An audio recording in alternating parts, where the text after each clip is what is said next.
Right, guys, this is episode who knows what of the Lure Fishing Podcast, and there's two reasons why. I don't know. The first one is I just physically don't know, and the second one is because we're actually doing this one on the hoof, so I'm not sure where I'm going to drop it in. It might be episode 18, it might be episode 22, but we thought we'd do one on location.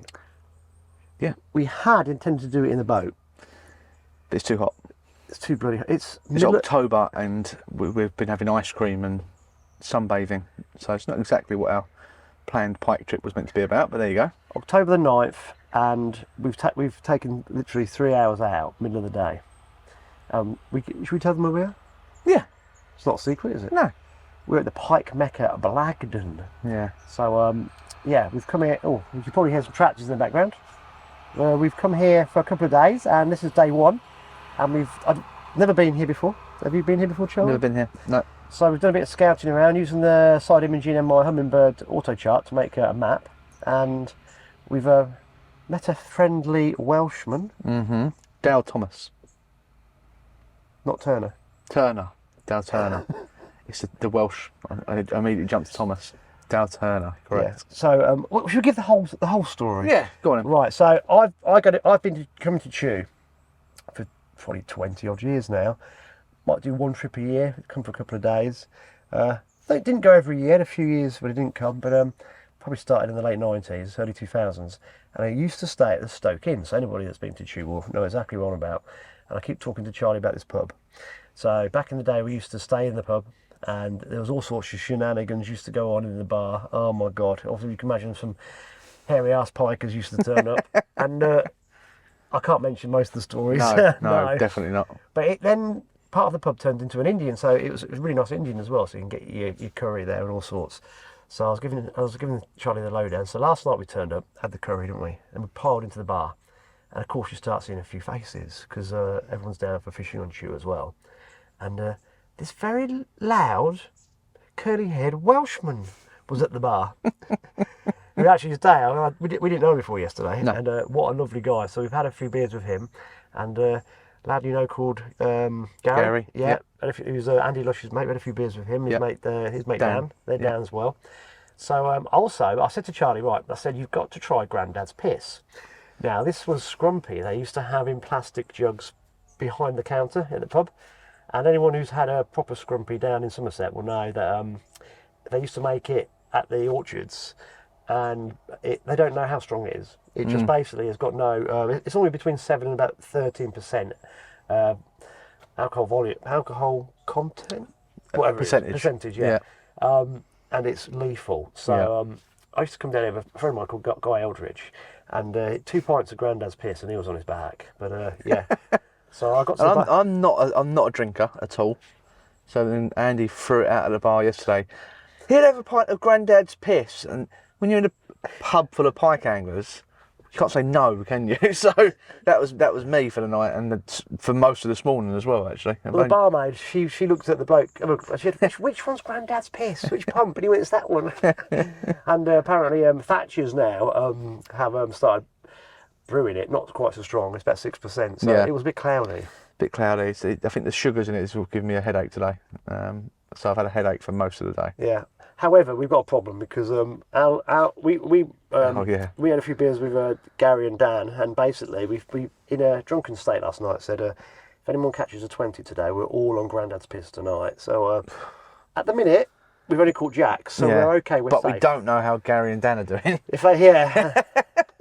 So the deal was if anyone caught a 20, it started off at a 30, and within 15 minutes it was down to a 20. It went 25 plus, then 20. Yeah, but the way we're going, mate, we've got no chance of catching it. If they're going to catch a 20 plus, I hope they catch a 30 plus, because the deal was, if you remember rightly, if they catch a 30 plus, they have to pick up the bill for everyone. That's right, yeah. So that's the state of play at the minute, and we're okay. I'm much better now. I've got some painkillers and something to eat in me. But we were hanging a bit this morning, but we've been out. Anyway, so we've been on Blagdon. We've caught a couple of jacks, and it's been a bit desperate, and it must be 25 degrees. Yeah. So we've been to the local cafe, had a toasty and an ice cream, and we thought, oh no, we'll record a podcast while we're here. Why not?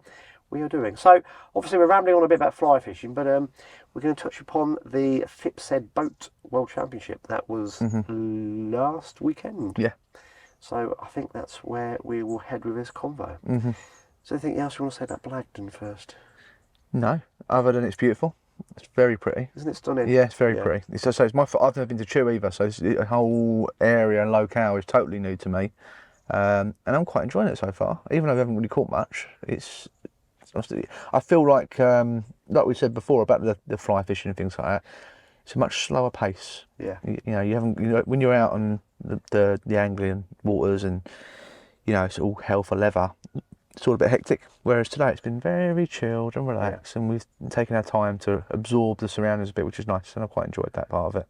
It's been good. We'll take a camera out and catch some scenery in a minute. I'll overlay it here, so everyone can have a look. But it's a beautiful reservoir. Yeah, stunning. Yeah, very stunning. I should know the name of the hills, but I don't. But it's in a valley, obviously being a resi, but it's quite steep-sided, and we've just been to Blagdon, never been there before.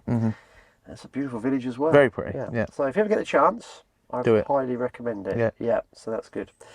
Right, should we delve into the boat world championship? Well, so Andy suggested this as a topic, and I did preface this from saying I wasn't really that on the ball with what was going on. I know the results, I saw the full results, but I didn't really pick them apart or see who did well or who caught what. So I'll be a little bit led by Andy in that, because I think he knows it a bit better than I do about what happened.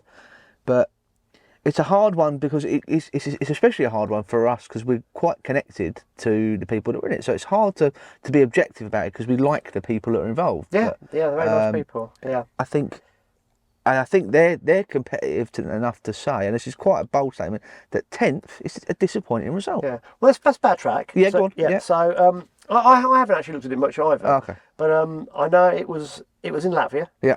When we spoke to Kev earlier this season, it was on a big river system, but I think they had access to lakes as well. That's right, yeah. There's a lot of water. Yeah. I think, without knowing too much, being a Eastern European country, obviously the fish stocks are going to be taken for food. So therefore, bigger fish are not going to be around because they've been taken for a long period of time, and not just rod and line, I'd imagine. No, commercially probably. Yeah. As well. So again, I'm guessing, but I'd imagine that's the state of play, and therefore looking at the comp results, and obviously only people were telling me, because I wasn't really looking, that it was lots of very small sized perch that made up a lot of the catches. So I think the teams were just basically trying to find areas, scratching around where they could catch a. Yeah. I think the minimum size was 22 centimetre, I think. I might be wrong. Absolutely no idea. No idea. I think it was a case of doing that for a lot of events, small zander. Yeah. And I think it was just, for our guys, a massive struggle. Yeah. I think, like I said, this is not casting any aspersions on the guys who went, because it takes a lot to drag yourself out. There's a massive expense. It's hard work. But I think they would say, and I'm only really talking on Tom and Kev here because I know them both well enough, they'd probably be quite disappointed with 10th. Part of it, they will say, oh, well, we've done our best, and I'm sure but they're analytical of themselves enough to look back on it and go, they probably could have done it differently. I don't know what they could have done differently or how it went, but I'm absolutely positive they won't be happy with 10th. Yeah, so there were 14 teams, 14 countries, and each country had 2 boats in the comp. And we had Tom and Kev in one boat, and Mike Maguire and Richard Haynes in the second boat. And I think after day 1 we were second from bottom. I think after day 2 we were rock bottom, and I think after day 3, in which there was just a storm by the looks of things, where I think Mike's boat was called in because they were one side of the lake. I think Kev pulled out some decent pike, which propelled them up the leaderboard to 10th out of 14th. So I think it was basically a struggle in a very difficult conditions in a water that is lowly stocked by the looks of things. I mean, I don't know. I'm just guessing, looking at the results. And if you don't know where you're going on it, you've got to... This is it. We have to talk about it realistically, and we don't know how much practice the other teams done, how much they had access to. Some of them might have been out there for 2 weeks previous. It's a massive expense of your own time and money to go and do these competitions. And the reality of it is, who can afford to? To do this I suppose the where we need to go in this conversation is, how do we, as England, get better in the FIPSED World Championships in the boat comps? Yeah. Because at the end of the day, that's what it's all about, isn't it? So, what I don't know. I mean, I'm not that involved with it. Well, And I'm just thinking that because so to compete on any water, you need to get to know it, don't you? yeah, And this is the problem, isn't it? Because no one's paid to do it. Everyone has to work. yeah, People have to. These guys are paying their own way. yeah. So how now going forward can a team like England get better? Yeah. It's a difficult one, isn't it? I think we should preface this by saying we're not right about this. That's only opinion. We're having our opinion on it, and I'm sure everyone will have their own opinion on it.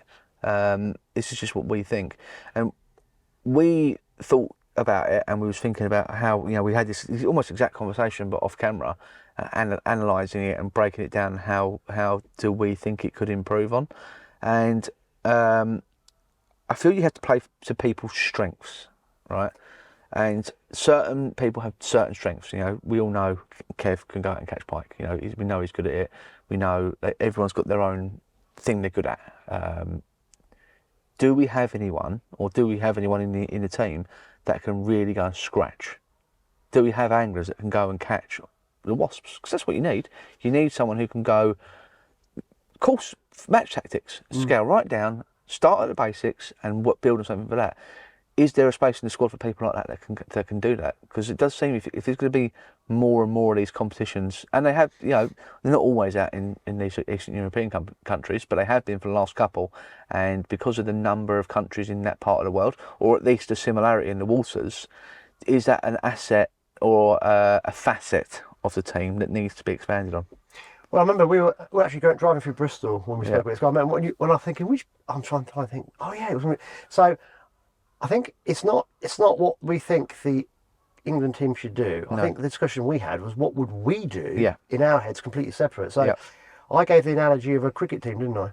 If you've got a fast bowler at one end, normally operates very well with a leg spin at the other end because you get the contrast. So we were talking about anglers. How many lure anglers do we know that can cover all bases? And the answer is none. And I think that's in a team. Would you need like a squad of about 8? Yeah. And you've got a couple of people who are your pike guys and a couple of people who are your perch guys at big perch, and a couple of people who are very good at catching those 22 to 25 centimetre perch. I don't know. I mean, I don't know. And then would you pair up a pike guy with a scratching perch guy? I don't know. I don't know how you do it. I think it's a very difficult conundrum to crack. Yeah. And the end of the day also is how do you get the guys to these waters, like a place like that, to practice when it's self-funded? Well, I think it all comes down to funding, doesn't it? That's what it's all about. I was chatting to one of the guys that's part of the Team England carp squad, and they've just got back from their World Championships 2 weeks ago, something like that, and that was in France.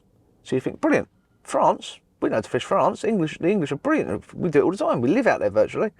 But there's France and then there's France. There's your France Pay Lakes and the places we're used to going to, and then there's not.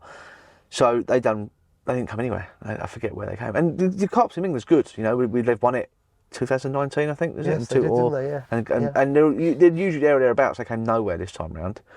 And as it turns out, so get this right, the French team are subsidised by the government, paid for, right? So they had a month's worth of practice on the water that they were fishing, so they could, because it's massive. I forget where it was. It's huge. So then they could sample each area and know how they'd attack each one. Who would be better suited to fish? If you drew a peg there, who's going to be better here? Blah blah blah. And their wages for that month, the anglers, was paid for by the French government. Wow. So they could have a month of work to go and practice, and the French government subsidised their wages. We're just not there yet. No, we're We're just not there. And that's in carp fishing, which is incredibly popular. So we might get there at some point with the carp fishing. We're a millennia away there with that lure fishing. I remember looking at England fishing teams on a whole, which is our pinnacle, which is our top team? Course team. Right. Yeah. They still self-funded. Yeah. I think they had to pay $2,000 each. It's crazy. 2 or 3 years ago. I'm not sure they have to do now, but I'm sure it's the same. Yeah. So that's our flagship team, and they shouldn't be self-funding. No. And if they're having to self-fund, the rest of the team's got no chance. Well, we shout about all the time about how angling, I don't know if it still is, was the most participated pastime in the UK. So where's this money going? Yeah. Do you know what I mean? Like, there's money in angling. We know that. Is it down to the companies? Like these big companies that are making bank on anglers, should they be required to help fund these things? But then the argument will be is, until you've got, then you need a board and someone to govern who's selecting these teams, and because money is money in it, then they're getting paid for. Yeah. So it becomes a much bigger thing. So I don't really, what I'm getting is I don't really know what makes it better. But the reality of it is, I mean, unless it's just a time thing, you know, how long, we don't know how long these other countries have been doing it for. They might have been doing it for a lot longer than we have, and just bear at it. Well, I don't know. I mean, I think you've got to own your own boat. That's the first thing. We don't have waters where we can launch big boats. Yeah. So that automatically hamstrings us. And I know several of us now are looking to fish in Netherlands next year in Ireland. So that'll be good. So if we can get more of the guys because basically the England team is picked out of the guys that basically fish our local waters in Rutland, Grafton and those comps. And it's not the same. It's not the same sitting on a higher boat when you're going 4 horsepower engine about 5 miles an hour. You've got to get on these big boats, on these big waters, and it's a completely different ball game. But you need to have your own boat, and that's going to be decked out with electrics. Yeah. It gets incredibly expensive, doesn't it? Yeah. So, guys, if you watch a podcast, I don't know if you do, you know, well done. It looked like horrendous conditions on that third day. And we all know you tried really, really hard. And, there's no easy answer to this. It's just a case of... I want to reiterate that, you know, this isn't a dogging out of the guys that went out there. We haven't dogged anyone out. No, but you know what people are like. People misread it. Well, And it isn't that at all. This, then You know, I'd be saying the same if they've got over here and discussing it in the same way. You know, asking them how they think. That would be interesting to hear from them how they think we could improve and how we can get better. Say the same thing. Yeah, but they'll have a much closer view of it, and you know, these guys haven't got to the level they've got without being self-analytical. Yeah. So they'll be very aware of it as well, I'm sure. But yeah, I don't know. Maybe guys comment if you've got any ideas how it works and, you know, how you think it could be improved on. Because the reality of it is, this is for everyone. You know, the opportunity is there for anyone to get in to do it. You just need to go out there and put your effort into it, and you could be. It's not like it's an unattainable thing for anyone that's sitting at home watching this. You just have to have the drive to go and do it. Well, you need to find money as well. That's what I mean. Yeah, but that's part of the drive, isn't it? If you ask me, you know, we had this conversation as well. Like, you know, all right, some people can't afford it, but that is life, unfortunately. Well, it's the boat thing. That's the thing. That's the thing. Yeah. If you haven't got access to a boat, you've got no chance. But again, I know some of the competitors were government funded as well, so that helps them massively. Yeah. But yeah, it's not an easy one, but it's something that's topical. Happened at the weekend, so we thought we'd broach it. Yeah. Right. How are we going to combat a new water? Because this is quite good as well. We're actually going back to Blagdon, new water. I haven't seen it. Charlie hasn't seen it. This might be quite handy for some people who are targeting new waters. Yeah. How would you go about targeting a new water? Because I need to learn this afternoon to catch a pike. Yeah. Well, I think we verbalised it a few times today. That we've obviously we've got the electronics, which is a massive help a lot of the time, and we were stressing a little bit, thinking, can't see anything, can't see any fish. And you sort of answer your own question there. It's when you can't see them, and we're talking about big fish. You know, Blagdon's got big fish in it. If you can't see them, there's a reason you can't see them. They're not just invisible to sonar. They're in places you can't see them. So where can't you see them? In the weed. Well, that's what we're presuming. So basically, what we've done, guys, we've not been to the water before. We knew we'd been given some heads up of where to start. So we just blindly started drifting, didn't we? We guessed. So we just thought, let's try 14, 15, 16 foot on a slope. Just the wind was pushing along this drop off, and you had a follow, didn't you? I had a follow. Yeah. And we had a bit of interest there, and then nothing. So we had a scout around. So I used the side imaging and did a bit of grid work on it, and I could quite easily miss a pod of pike because we didn't do it comprehensively at all. We just had a quick look where we thought using a bit of watercraft the fish may be, and there was nothing there. And then we tried looking in different areas. Suddenly started finding bait fish, quite consistently bait fish, and they're actually perch. And the reason I know they're perch is because I've got this expensive sonar. No, I haven't. I actually saw them. They were really close to the surface of the water, and I could see these perch. There are thousands of them in one of these, in the biggest shoal that I found.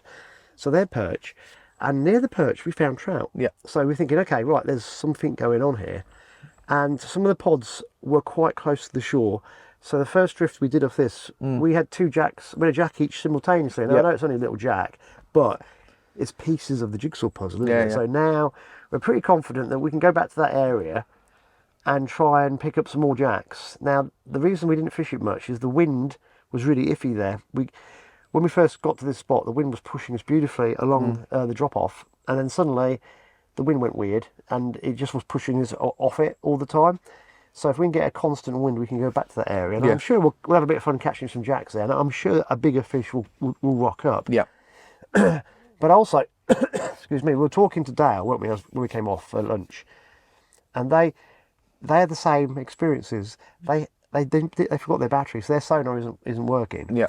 And we were discussing what kind of depths we were catching in. So we kind of made the assumption that if we couldn't see the pike in the deeper water, they must be in the weeds or on the edge of the weed. And it coincided where Dale thought he was catching as well. So we're not right, but we'll find out later if we're getting closer, because we should get a few. So now we're going to go and fish shallower. Yeah. And try and fish that area where there's weed growth and where it kind of just stops. So we'll try and get some drifts running along weed edges. Yeah. And hopefully, worst case scenario, we'll catch a few jacks, but there might be one or two lonkers just hanging around there as well. Yeah. But we're not going to go too far away from where we saw the bait fish and where we saw the trout, because there's obviously something going on. Yeah. Now, so if anyone asks me how to fish in the water, that's where I'd start. Well, that's real what we've done today. So there you go. That's try and find where there's something going on. Yeah. And then build on it from there. So we'll see. But also, the other end of the res is really a lot of shadow and a lot of weed. Yeah. And there could be a lot of fish there. We just can't see them because of the weed growth. So yeah, it's quite interesting. So you don't want to get despondent when you can't catch. No, and the thing is, the reality of it is, the reason we're sitting here is we know it's in the doldrums of the day. It's no wind. It's bright. We'd be thrashing the water to a foam for probably little result right now. So what we've done is we've come in, we've refueled and refreshed, and knowing to make the most of it when we think it's going to be good.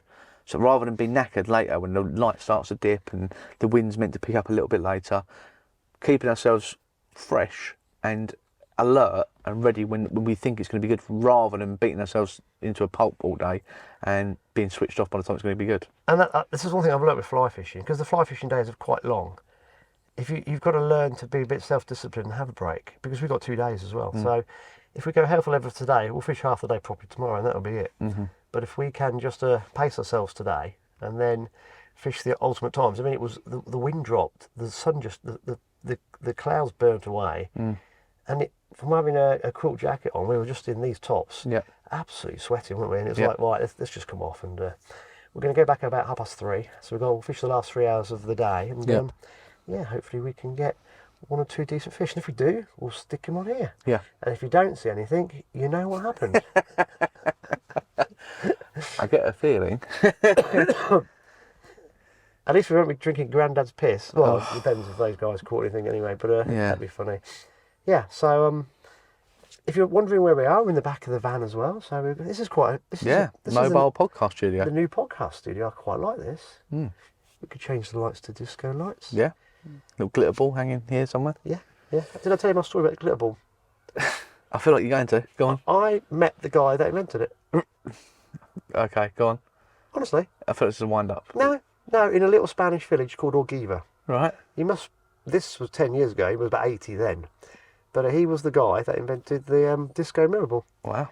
And he's a millionaire from it. Really? And you think, how? How is that? Because anyone can make one. I don't know, but back in the day, he invented it, and obviously... There you go. Because it rotates, doesn't it? Yeah. He had a very young wife. Oh, I'm sure he did if he was a millionaire. Yeah. I might have been wound up. No, I'm sure. No, yeah. I'm sure he was. I'm sure he invented the mirror ball. But he lives in a little Spanish village called Orgiva. Oh, there you go. Yeah, very nice place. But there we go. Cool. Right. Should we wrap it up? Yeah. So different ones, guys. Hope you enjoyed it. And if you see us grinning, holding a big pike, you know we've had a good day. Yep. And if you don't see any pike pictures after this video, you know we're talking complete and utter crap, and we don't know how to catch pike. Yeah, discount everything we've said. Yeah, because we haven't got a clue what we're talking about. Yeah. Right. Catch you later. Cheers, guys. Okay, well that is my PB fly caught pike. We've been jacked up until now. This one we worked it out. We'll work out exactly, but it's about £19. Very pissed off, so we're nice and quick. We're missing bite time. I can feel that Andy's glaring me down, so we're going to get it back. But there we go. We've got 19 pike. We're desperately trying to get our 20 before we have to go in, and wrong species, which is the theme for these shorts. So Lovely perch though.